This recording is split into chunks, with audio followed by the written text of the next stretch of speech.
A team of India Bloc Manipur has submitted memorandum to Prime Minister Narendra Modi at Prime Minister office in New Delhi today, urging the Prime Minister yet again to visit violence-hit Manipur before the end of 2024.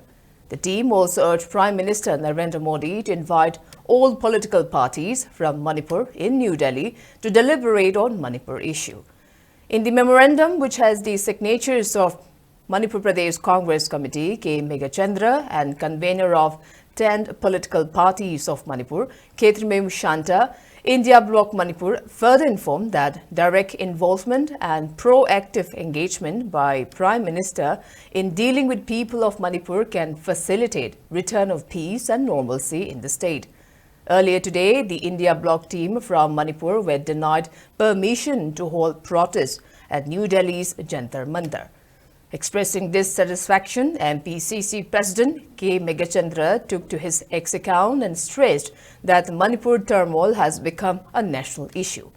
More than 30 lakh people in Manipur are undergoing immense hardships due to the prevailing crisis, and as a team were not allowed to hold protests at Jantar Mantar, they went to Prime Minister's office to invite Prime Minister Modi to visit Manipur at the earliest.